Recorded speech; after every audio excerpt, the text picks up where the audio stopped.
Badlands. Explain those Badlands. That's a hell of a name.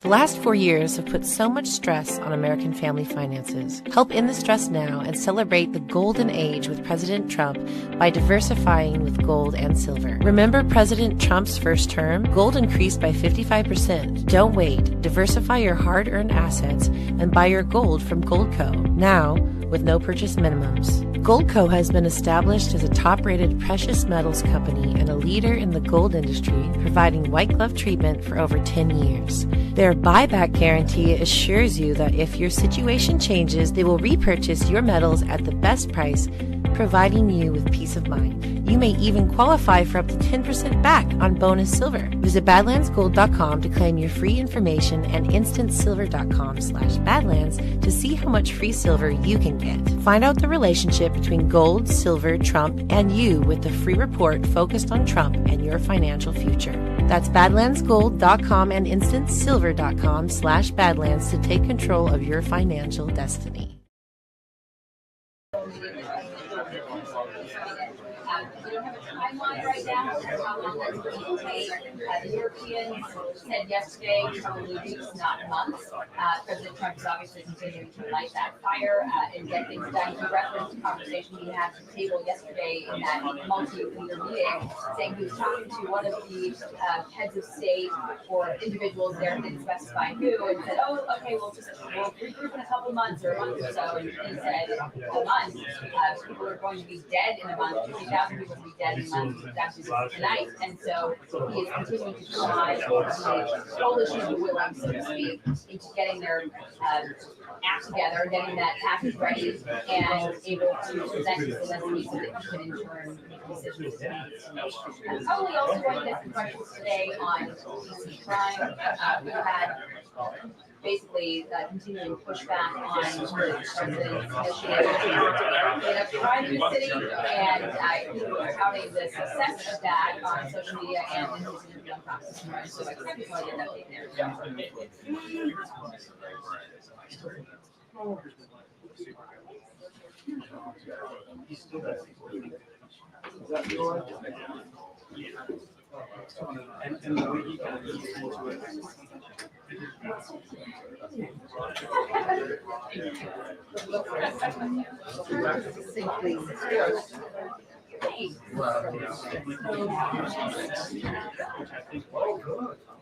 Maybe a little bit.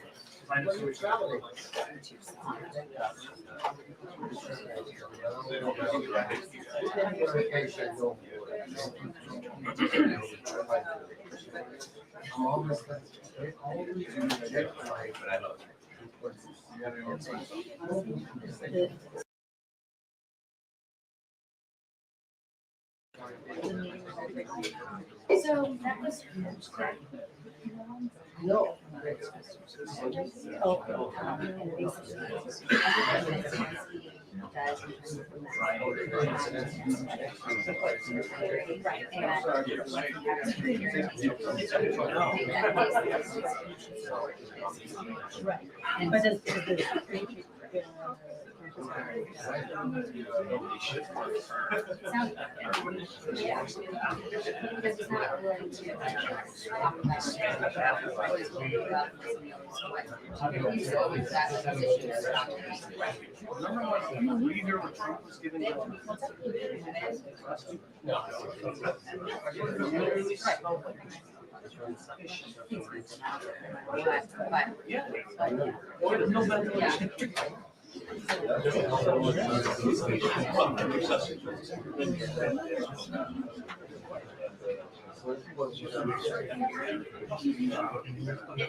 Yeah. Oh, me?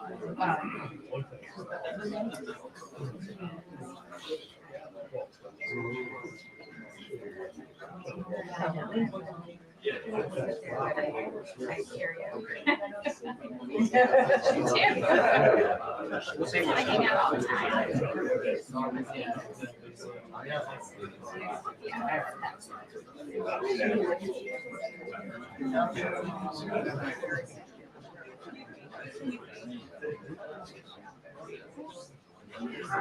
I'm not gonna risk it. I can't risk it.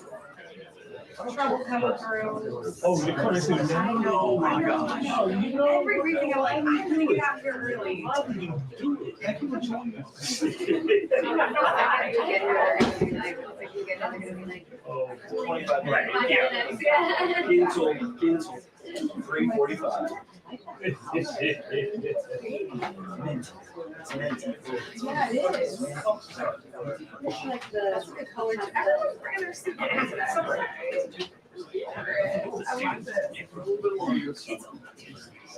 Can't wear that at the races. What's tomorrow? What I look like? Oh, it's Monday. Yeah. Very Yeah. I see that. These guys say We didn't like not even compare. I'm like, what is that? Yeah, like very happy to lost it. Yes.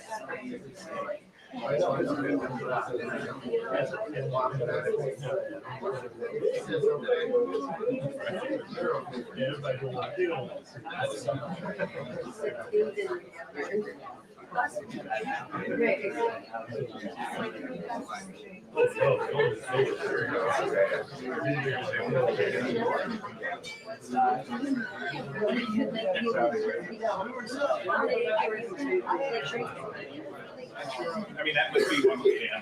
I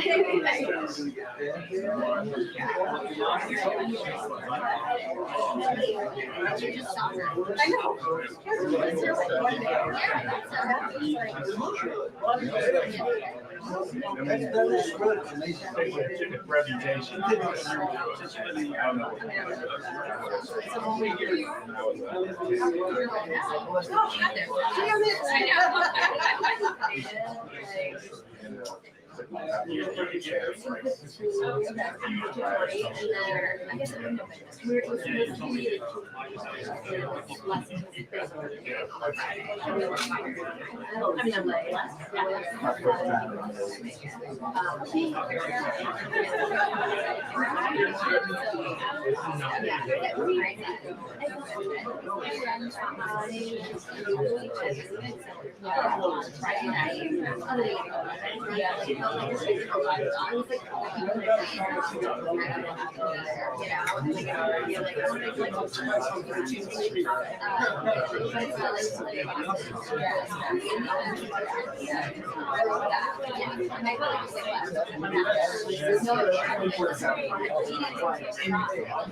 Yes.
Good afternoon, everybody. Good afternoon. How are you? Good to see all of you.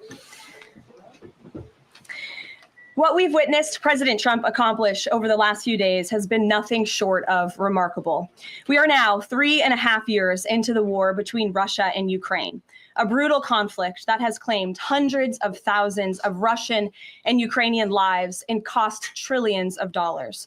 The weakness and incompetence of Joe Biden foolishly allowed the killing to start in the first place. Until President Trump returned to office in January, the bloody and broken Biden status quo was to endlessly force American taxpayers to fund Ukraine no matter the cost, no matter how long it takes, and no matter how many lives were lost. There is no denying that Biden's America Last foreign policy moved the world further away from peace. President Trump rejected that failed approach and instead, over the last 7 months, has relentlessly pursued peace throughout his second term. And thanks to President Trump's efforts, we finally have movement after years of deadly gridlock. On Friday, as you all know, many of you were there, President Trump hosted Russian President Vladimir Putin in Anchorage, Alaska, for a bilateral meeting. This was the first time President Putin has been to the United States since 2015, and the first time he has met with an American president in years. President Putin publicly confirmed what President Trump has said all along. The war between Russia and Ukraine never would have started in the first place if President Trump were in office. This was always obvious to any person with a shred of common sense. Just look at what took place during the last 4 administrations. Under George W. Bush, Russia invaded Georgia. Under Barack Obama, Russia took Crimea. Under Joe Biden, Russia invaded Ukraine. But under President Trump, Russia did not invade nor take anything. President Trump is the only president this century, Republican or Democrat, who has held Russia in check and ensured peace in Europe. That's because Russia has always greatly respected President Trump and his peace through strength foreign policy approach. But overall, the bilateral talks in Alaska were very productive, and multiple key points were agreed to between the two leaders that truly opened up the door for phase 2 discussions, which took place yesterday here at the White House, within 48 hours of that meeting in Anchorage, I may add. As you all know, there were many European leaders here, as well as Ukrainian President Zelensky. They all traveled here to meet with President Trump to maintain the momentum and work toward a lasting peace. Across the board, every leader credited President Trump for his decisive leadership that has reignited the dialogue in hopes of finally bringing this war to a peaceful conclusion. Two quotes in particular capture the progress that was made and the optimism moving forward. Finnish President Alexander Stubb said, "I think in the past 2 weeks, we've probably had more progress in ending this war than we have had in the past 3.5 years." Again, that is the president of Finland, a country that shares a border with Russia. That's what we call the President Trump effect. NATO Secretary General Mark Rutte also summed it up well. Without President Trump, this deadlock with Putin would not have been broken. He is the only one who could do this. Following the encouraging conversations yesterday, President Trump spoke with President Putin by phone, and he agreed to begin the next phase of the peace process, a meeting between President Putin and President Zelensky, which would be followed, if necessary, by a trilateral meeting between President Putin, President Zelensky, and President Trump. As the president said, Vice President Vance, Secretary Rubio, and Special Envoy Witkoff will continue to coordinate with Russia and Ukraine to make this happen as soon as possible. It's very important to remember that before President Trump's landslide victory last November, there was no end in sight to this bloodshed. Now there may finally be light at the end of the tunnel and an opportunity for lasting peace. That's because President Trump is the peace president, and American leadership is back on the world stage. It should not be lost on anyone in this room that world leaders are coming right here to Washington, D.C. for help.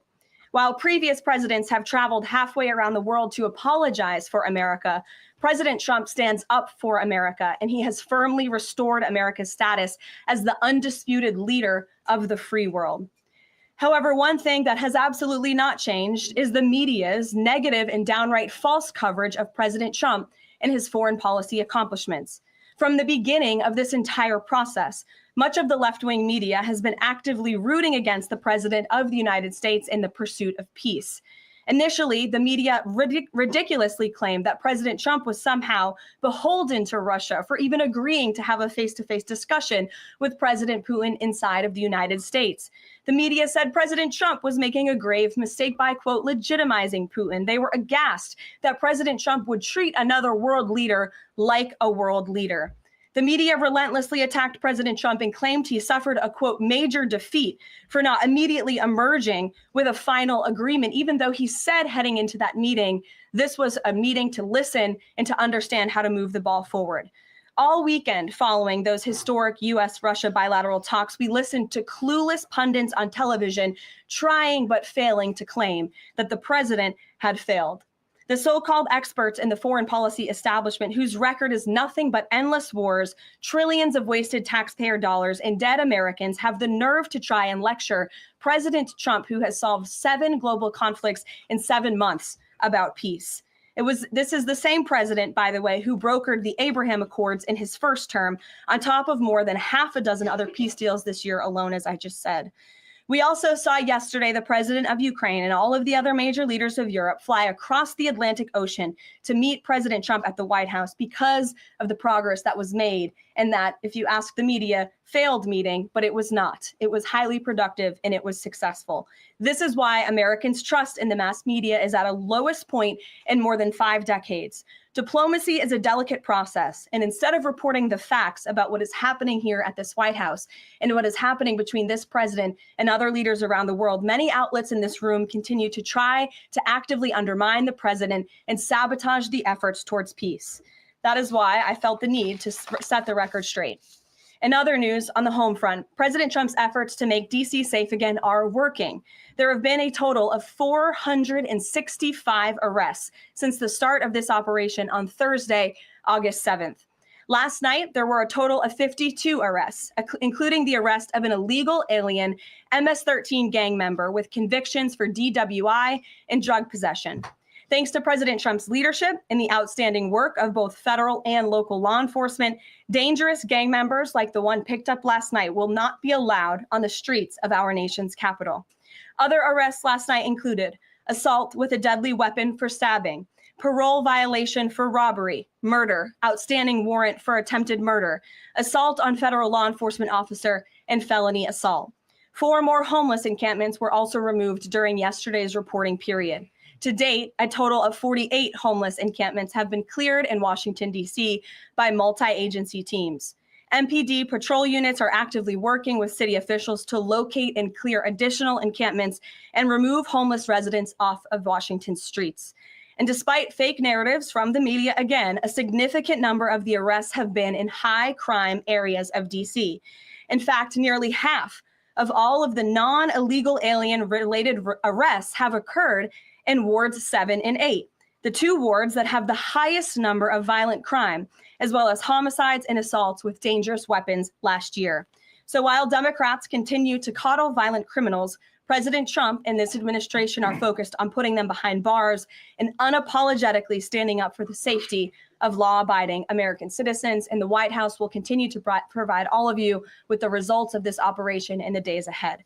So with that, I will take your questions today. Here in our new media seat today, we have Jack Posobiec, who joined us in Anchorage, Alaska last week. Jack, thanks for being here. Why don't you kick us off? Caroline, thanks so much. So a couple of questions regarding the status of these peace talks. Obviously, we saw the president and President Putin there in Anchorage. We saw the world leaders here yesterday with this summit. We've heard phrases like coalition of the willing. We've also heard Article 5-like guarantees. When it comes to the security guarantees, what is the current status of that? I know the president earlier today mentioned boots on the ground would be UK, France, Germany possibly, but unequivocally said no U.S. troops on the ground, but U.S. coordination. Can you elaborate on that, and what would the red lines be? Sure. Well, you got to the heart of what I was going to say to all of you today on security guarantees, which is the president has definitively stated U.S. boots will not be on the ground in Ukraine, but we can certainly help in the coordination and perhaps provide other means of security guarantees to our European allies. The president understands security guarantees are crucially important to ensure a lasting peace, and he has directed his national security team to coordinate with our friends in Europe and also to continue to cooperate and discuss these matters with Ukraine and Russia as well. Caroline, now have the Russians responded at all? I know we spoke with President Putin last night. What has been their response? Because we've heard some reports from the Kremlin and others saying they're unequivocally against NATO troops on the ground. Well, look, the president continues to have these conversations with both leaders. Those conversations took place in Anchorage, Alaska, again yesterday with the Europeans and President Zelensky, and he has directed his team to come up with a framework for these security guarantees that can be acceptable to help ensure a lasting peace and end this war. And then just last question real quick on this. Regarding some of the funding, we're hearing questions about another round of weapons sales or possibly a round of U.S. purchases of Ukrainian drones. Will that money be funded by the U.S. taxpayers? Are we finally going to see an end to the U.S. taxpayer-funded, seemingly endless mandate for these foreign wars? Well, the president is very sensitive to the needs of the American taxpayer. And immediately upon entering office back in January, he made it very clear that we're not going to continue writing blank checks to fund a war very far away, which is why he came up with the very creative solution to have NATO purchase American weaponry because it is the best in the world, and then to backfill the needs of the Ukrainian army and the Ukrainian people and their military. So that's the solution the president has came up with. We'll continue to see that forward. As for any additional sales, I'll have to defer you to the Department of Defense. Thanks, Jack. Kelly. What has President Trump learned that tells him that Vladimir Putin would be willing to make a deal for him, for President Trump? Well, the president has learned a lot, which is part of the reason he opened up this dialogue. The previous administration, who oversaw the beginning of this war, refused to talk. And President Trump has always said, in order to learn, in order to move the ball forward with diplomacy and towards peace, you have to have open dialogue. And so that's why the president has had several conversations by phone and, of course, an in-person meeting last Friday with President Putin. He also has talked to President Zelensky dozens of times, had him here at the White House yesterday, and he's understanding what both sides want, what both sides are going to have to give up. And he has always said, in order to get a good deal, both sides are going to have to walk away a little bit unhappy. So he continues to learn a lot throughout these conversations, which is why we've seen progress from both sides. And I would also just add, when it comes to learning and moving the ball forward, look at how both Russia and Ukraine have actually talked directly for the first time in many years, thanks to the efforts of this president and this administration. Specifically for President Trump, though, what do you think Putin's motivation is to try to do something for President Trump, as opposed to just resolving the conflict? I think, as I just spoke to in my opening remarks, Kelly, Russia and all countries around this world actually respect the United States again. And the president is using the might of American strength to demand that respect from our allies, our friends, our adversaries all around the world. And we've seen that not just lead to progress with Russia and Ukraine, but also we've seen it in the closing of 7 global conflicts around the world as well. We've seen it with the release of hostages in Gaza. You've seen it with the end of the conflict between India and Pakistan, which could have resulted in a nuclear war if we had not had a president who believed in the strength and the leverage that comes with the job of being the president of the United States of America. Rachel. Thanks, Caroline.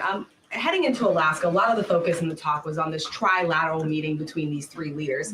Can you explain how this went from a trilateral meeting involving President Trump to now the focus being on this bilateral meeting without the president first? Well, look, the president has spoken to both leaders about this, and both leaders have expressed a willingness to sit down with each other. And so our national security team will help both countries do that. Ultimately, the president has always said that there are areas of disagreement in this war that will have to be discussed and decided upon by these 2 countries. And so he wants these 2 countries to engage in direct diplomacy. He's said that from the very beginning, which is why he's agreeable to the idea of having President Zelensky and President Putin get together. And I understand accommodations for that meeting are underway. As soon as we hear more details, we'll be sure to let all of you know. And just a quick follow-up. We know as of right now, there is no ceasefire in place. We've seen Russia continue its attacks on Ukraine. What indications is the president getting from Putin that he wants to have this meeting with Zelensky soon?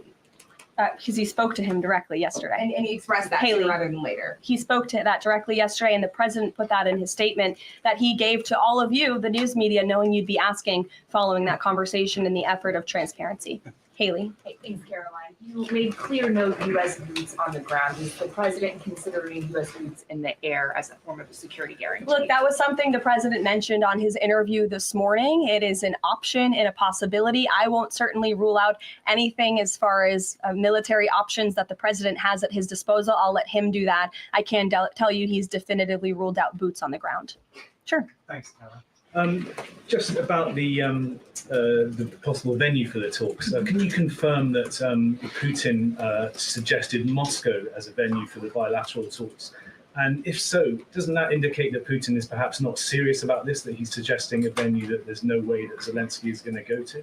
Look, I'm not going to litigate the private conversations between the president and President Putin, aside from what the president himself has already spoken on. But I can tell you there are many options that are being discussed by our national security team right now with both parties. Can you give us an indication of where? I just told you we'll provide you details as soon as we can. Thank you for trying, though. Libby. Thank you, Caroline. I wanted to ask about the National Guard troops. How is the White House coordinating with how they're being placed in D.C., what areas? And then also, how long should people here in the district anticipate the National Guard to be on the ground patrolling the streets?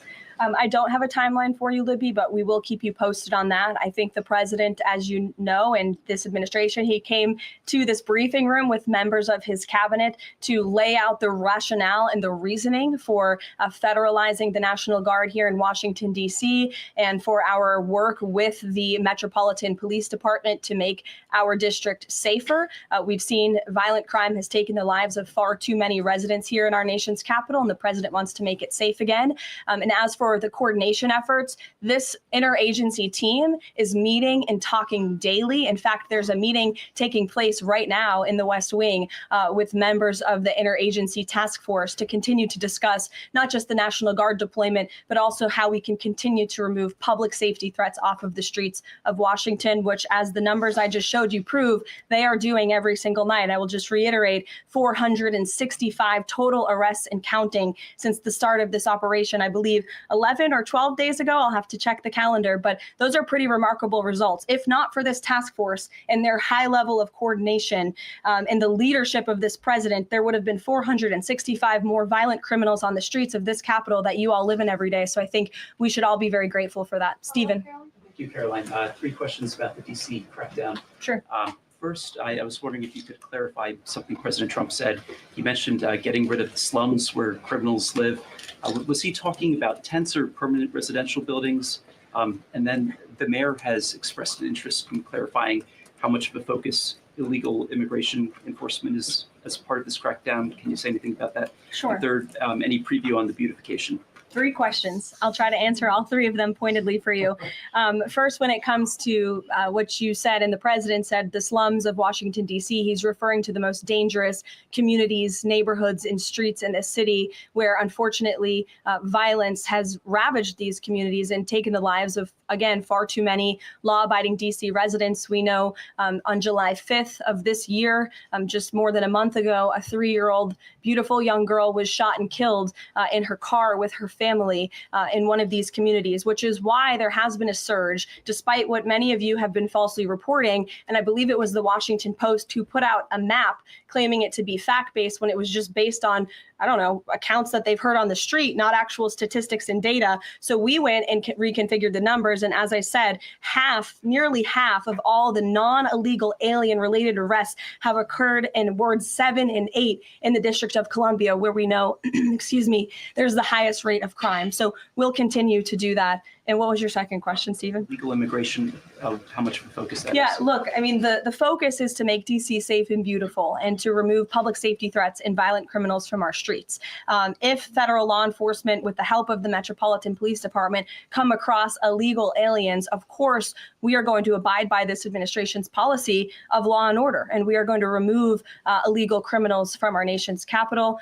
They will be detained and deported, just like they are in every other community across the country. Kristen.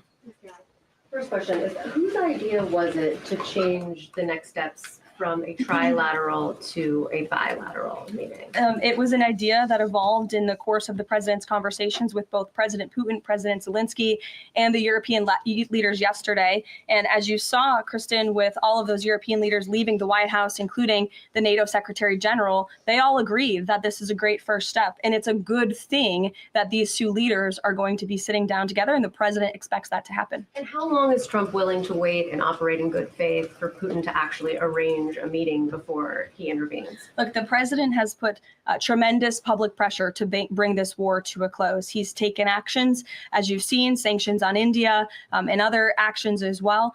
He's made himself very clear that he wants to see this war end. And he has scoffed at the ideas of others that have been raised that we should wait another month before any meeting takes place. The president wants to move, and he wants to bring this war to an end as quickly as possible. Just a clarification on something you said earlier about Putin agreeing to the meeting.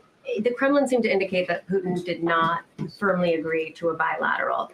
Did he agree to have a sit down with just Zelensky on the phone? I can assure you that the United States government and the Trump administration is working with both Russia and Ukraine to make that bilateral happen as we speak.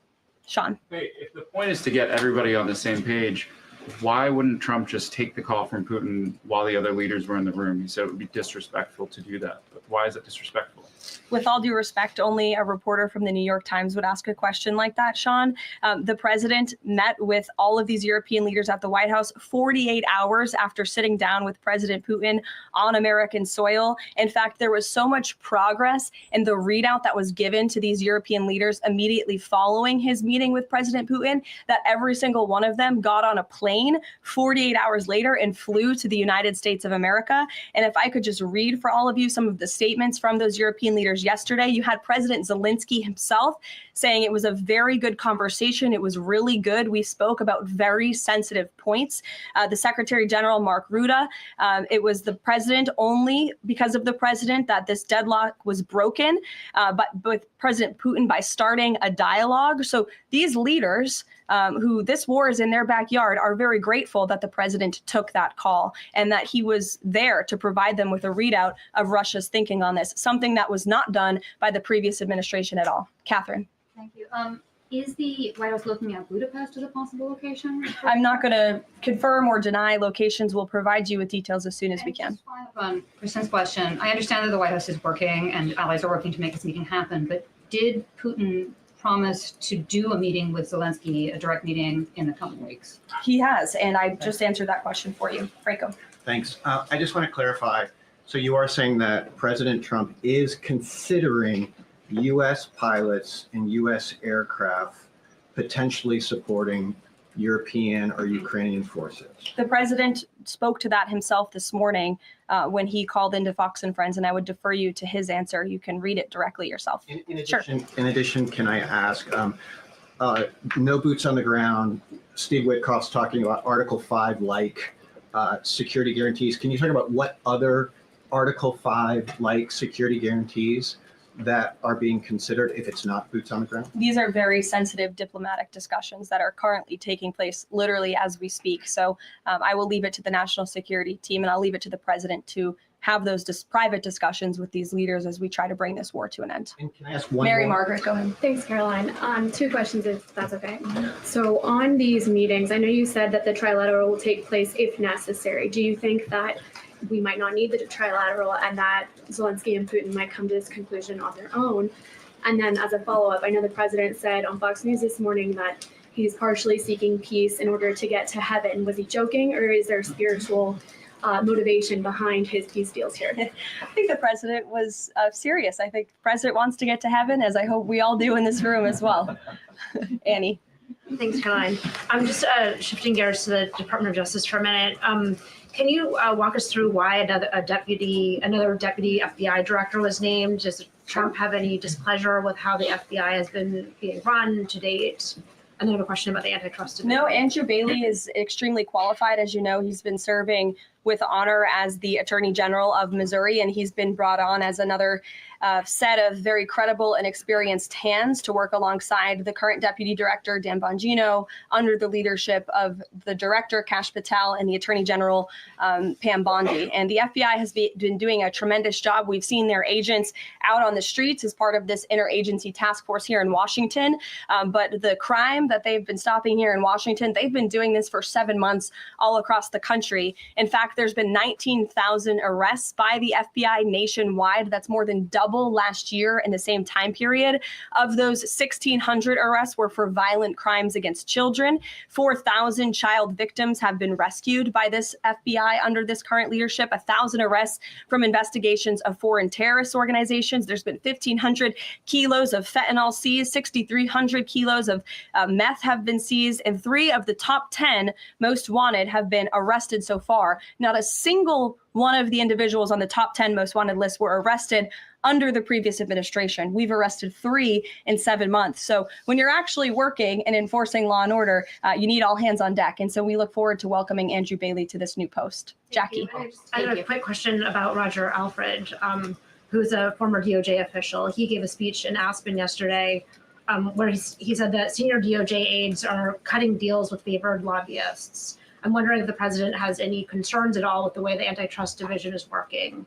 I have no idea who that individual is. I don't know why he made those comments. I don't know what basis he's making those comments on. My instinct tells me it's not true, but we will definitely look into them and I'll get you a response. Jackie. Thanks, Caroline. Since the president often says that this war would not have started if he were in office, and True. and Putin confirmed that. It's true. Do you accept that as true? The European leaders do. Well, and President Putin himself said that, by the way. He did say that. The question I have, though, is what is the president going to do to ensure that these security guarantees last beyond him into the time when he is no longer president? And does that have to involve Congress at all? Well, he understands the need for that, which he spoke to yesterday.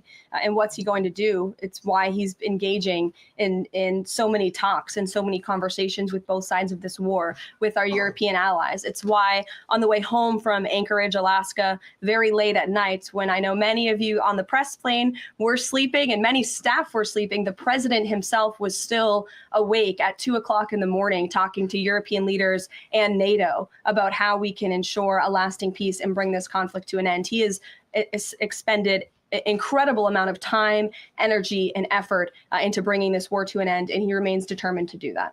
Also, can Go I ask ahead. you about the Go ahead. Thank you, Carolyn. DC crime? Sure, Jake, and then to your right. Sure. Thank you, Carolyn. Which of the half dozen peace deals that the president's pulled off would you say he's the most proud of? And then I have another question. That's a good question, Jake. I'll leave that to the president to answer. I think he's proud of all of the peace deals that he's been able to achieve. You saw the president of Armenia and the head of Azerbaijan, both at the White House just a couple of weeks ago. The president, I know, very much enjoyed spending time with them and helping to bring that conflict to an end. He very much enjoyed his time with leaders of Rwanda and the Democratic Republic of the Congo in the Oval Office, talking to them about bringing that decades-long war to an end. India and Pakistan. He used trade in a very powerful way as leverage to bring that conflict to an end. So So I know he's very proud of all of these achievements, and I know he's very honored to serve as the President of the United States and to restore peace around this world. Go ahead. So you mentioned Armenia and Azerbaijan. That's a conflict that, I spent time in the Southern Caucasus covering that. And, a conflict of over 30 years, and he resolved it in just a couple of months. Are there other conflicts that the president's working on right now that are off the radar screen that we should be tracking?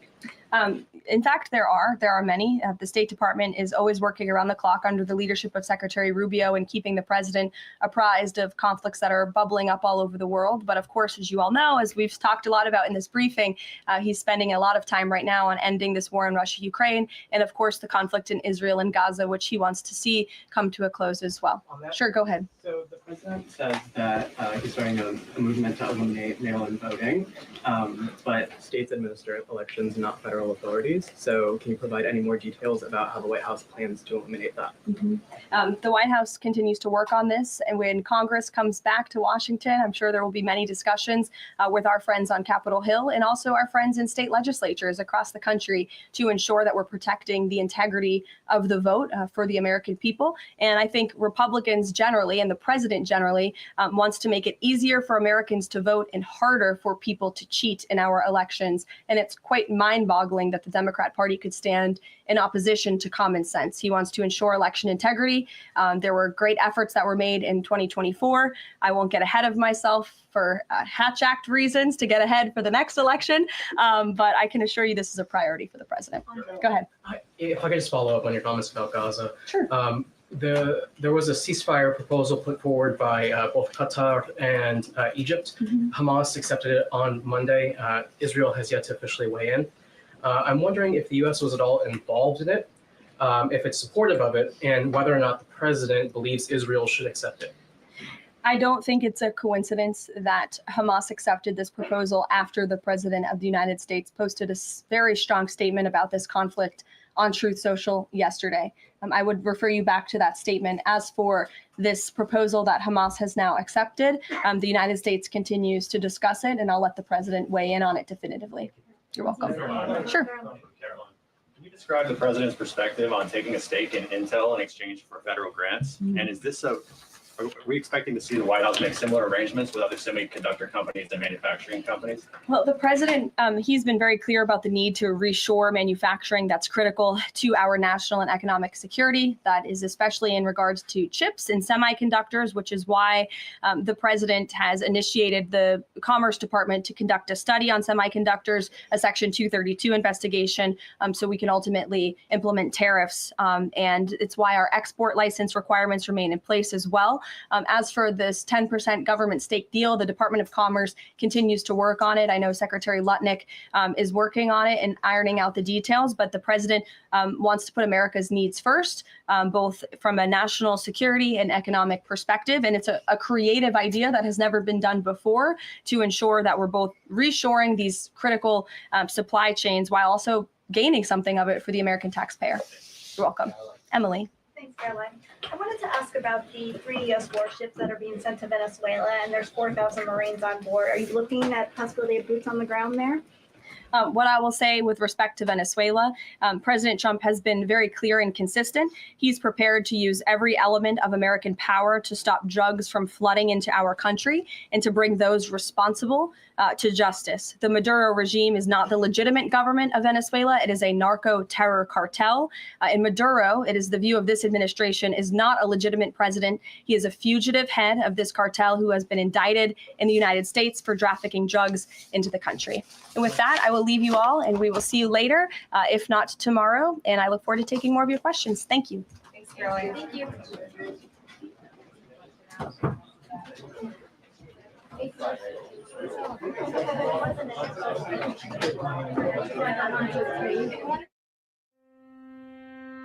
Science proves that a healthy immune system is the body's first defense against the smallest of ailments to the most catastrophic.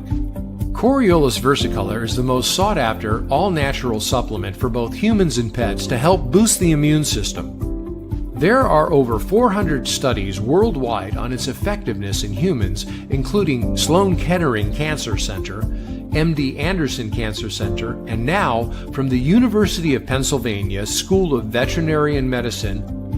Together, we can help reverse this terrible tide now plaguing your loved ones and give them the immune-boosting supplements that they need.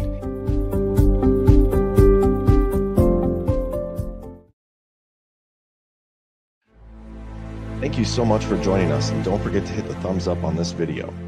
And a special thank you to all of our advertising partners.